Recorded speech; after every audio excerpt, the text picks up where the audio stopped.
ம், நேத்து ராத்திரி நான் உங்ககிட்ட சொல்லலனே வச்சுக்கோங்க. இன்னைக்கு காலையில நான் உங்களுக்கு ஒரு வாய்ஸ் மெசேஜ் அனுப்பியிருக்கேன். அதை ப்ளே பண்றேன், கேளுங்க. ஏங்க, நான் கிளம்பும் போது நீங்க தூங்கிட்டு இருந்தீங்க, அதான் எழுப்பல. நேத்து சொன்ன மாதிரி நானும் அத்தையும் ஸ்ரீரங்கம் கிளம்பிட்டோம். பஸ் ஸ்டாப் வந்தப்புறம் தான் அத்தை போன் எடுத்துட்டு வரலங்கிறதே தெரிஞ்சது. அவங்களுக்கு எதுவும் பேசணும்னா என் நம்பருக்கு போன் பண்ணுங்க.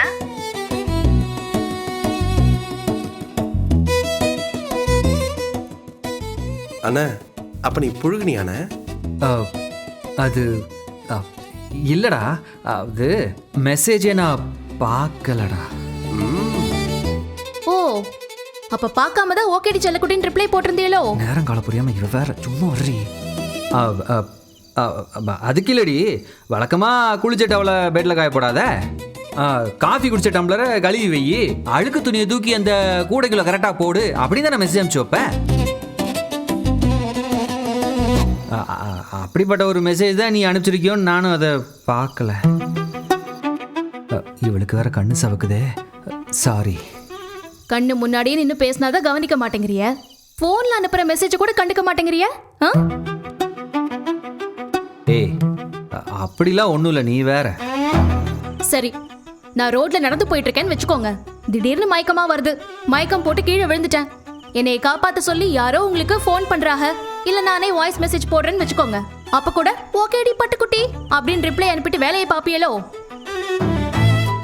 சரியா தானே கேக்குறாங்க அண்ணி, பதில் சொல்லு. இவன் வேற சும்மா இருக்க மாட்டேங்கிறானே. அக்காவும் ஃபுல் ஃபார்ம்ல இருக்காங்க. நீங்க மட்டும் அந்த மெசேஜை கேட்டிருந்தா பிரச்சனையே வந்திருக்காதுல்ல மாமா. அப்போ ஒட்டு மொத்தமா அம்புட்டு பேரும் எனக்கு எதிராக திரும்பி இருக்கீங்க, அப்படித்தானே? சொல்றத காதுல வாங்குறதுக்கு துப்பு கிடையாது. மாமா கிட்ட போய் சண்டை வேற போட்டு வச்சிருக்கீங்க. உங்களெல்லாம் வச்சுக்கிட்டு நான் என்ன பண்றதுன்னே தெரியலங்க.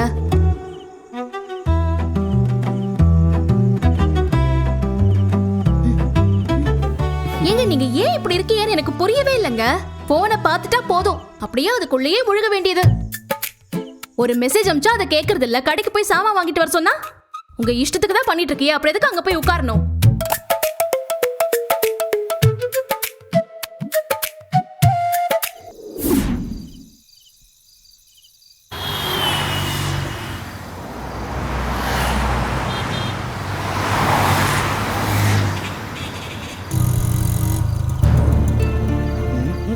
மச்சான் இறங்குங்க.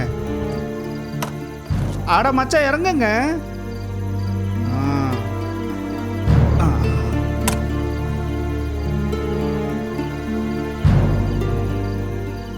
ஏன் மச்சான் அப்படியே நின்னுட்டிய? வாங்க உள்ள வாங்க.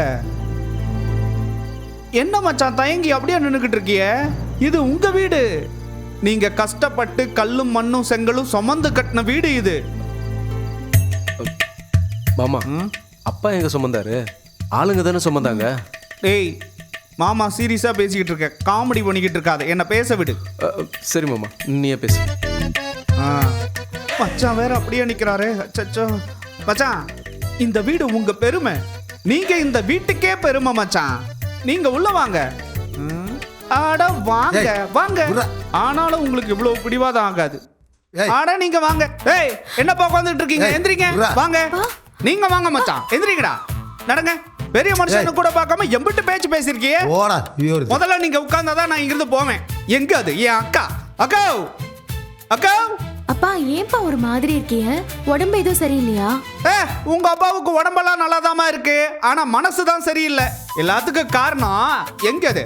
அக்கா அக்கா, நான் கூப்பிடுறது கேக்குதா இல்லையா? அப்பா என்ன? பாக்கா, ஒரு வழியா வந்துட்டியா? வா வா வா. உன்னால கேட்கறதுக்கு ஆள் இல்லன்னு நினப்பு. என்னடா இப்படி வா. இப்படியா நெல்லு. மச்சான பாரு. ஏங்கா, நீ மச்சான் கிட்ட சண்டை போட்டியாமே இன்னைக்கு? பழைய கதையெல்லாம் இழுத்து பேசுனியாமே? ஏக்கா, இந்த குடும்பத்துக்காக இந்த மனுஷன் என் மச்சான் எம்பிட்டு கஷ்டப்பட்டிருக்காருன்னு உனக்கு தெரியாதாக்கா? இந்த குடும்பத்தை தவிர இவரு வேற ஏதாவது யோசிச்சிருப்பாரா என்ன? சினிமா கினிமான்னு ஏதாவது போயிருக்காரா? 6 மாசத்துக்கு ஒரு தடவை வணிகர் சங்க ஆளுக டூர் போவாங்க, அதுக்காவது என் மச்சான் போயிருக்காரா? சொல்லு. இல்லல்ல இல்லல்ல, இவர் கடை விட்டா வீடு, வீடு விட்டா கடன் தானே இந்த மனுஷன் வாழ்ந்துகிட்டு இருக்காரு. மாமா நீ பேசக்கூடாது மாப்பிள்ள. நான் பேசிட்டு இருக்கும்போது யாரும் குறுக்க பேசக்கூடாது சொல்லிட்டேன். என் மச்சான் எப்படி பெரிய நல்ல மனுஷன், இந்த குடும்பத்துக்காக ஓடா தேஞ்ச மனுஷன். இத பாருங்க, அவருக்காக ஒரு பிரச்சனைனா இங்க நான் தானே கேட்பேன். இந்த பழனிவேல் கண்டிப்பா கேட்பான். ஆளாளுக்கு பல்லு மேல நாக்க போட்டு இஷ்டத்துக்கு பேசுறது. இத வர்றேன். ஏக்கா, குழலி கல்யாணத்துல மச்சான் முடிவெடுத்தது தப்பு, அரசி கல்யாணத்துல மச்சான் முடிவெடுத்தது தப்பு நல்லா நீ சொன்னியாமே. குழலி இப்ப நல்லா தானே இருக்கு. அரசி விஷயத்துல மச்சான் மேல தப்பு இருக்கிற மாதிரி இல்ல நீ பேசிக்கிட்டு இருக்க. என் மச்சான் மேல எல்லாம் எந்த தப்பும் இல்லக்கா. நீ கேட்ட கேள்வியெல்லாம் என் மச்சானை காயப்படுத்துங்கிற விஷயம் உனக்கு தெரியாதா?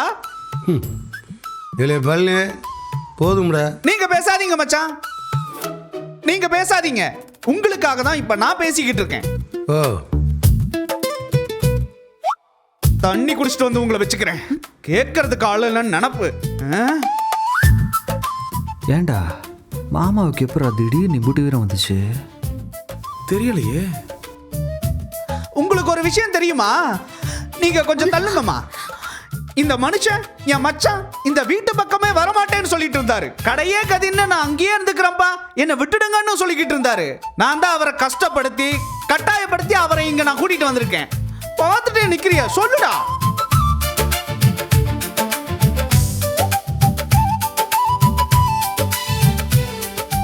ஏக்கா, நான் இங்க ஒரு மனுஷன் காட்டு கத்திக்கிட்டு இருக்கேன், எல்லாத்தையும் கேட்டுக்கிட்டு கல்லு மாதிரி அப்படியே நிக்கிறியே.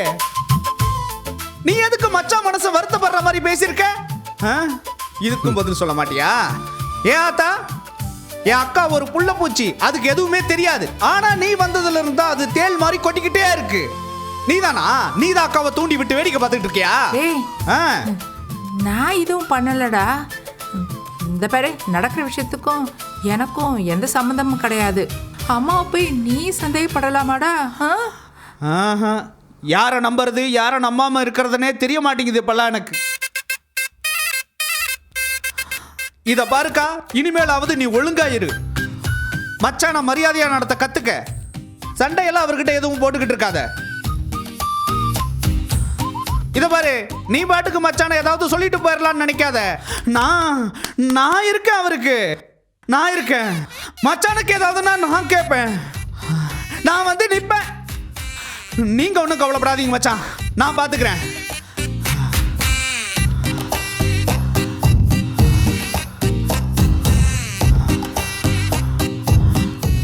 திரும்ப முதல்ல பேசி முடிச்சிட்டியா? என்ன பேசி முடிச்சிட்டியா? பேசி முடிச்சிட்டேன். கிளம்பு. அக்கா, பேசி முடிச்சிட்டேன்னா கிளம்புன்னு சொன்னேன். என்னக்கா நீ இப்படி பேசுற? டேய், நடக்கிறது எனக்கும் என் புருஷனுக்குமான சண்டை. யாரும் குறுக்க வரக்கூடாது சொல்லிட்டேன் ஏற்கனவே. அப்ப நானும் வரக்கூடாதா? டேய், நீ என்னடா ஸ்பெஷல்? நீயும் தான் வரக்கூடாது. ஏன்? டேய், என்னடா ஏன்னு கேக்குற? நீ என்ன அவருக்கு வாயா? அவருக்கு ஏதாவது பேசணும்னா அவர் என்ன பார்த்து பேச போறாரு? இல்ல பாயிண்ட் ஏதாவது எடுத்து கொடுக்கணும்னு உன்னை கூட்டிட்டு வந்தாரா? இல்ல. டேய், நீ கிளம்புடா. அக்கா இல்ல, அது என்னம்மா முகத்துல அடிக்கிற மாதிரி பேசிட்டு இருக்க? அவர் உன் தம்பி. நிப்பாட்டு. இவன் என் தம்பின்னு உனக்கு தெரியறதுக்கு முன்னாடி எனக்கு தெரியும்டா. வந்துட்டான் பேசுறதுக்கு. இத பாருங்கடா, நடக்கிற பஞ்சாயத்து எனக்கும் அவருக்குமானது. இத நாங்களே டீல் பண்ணிக்கிறோம்.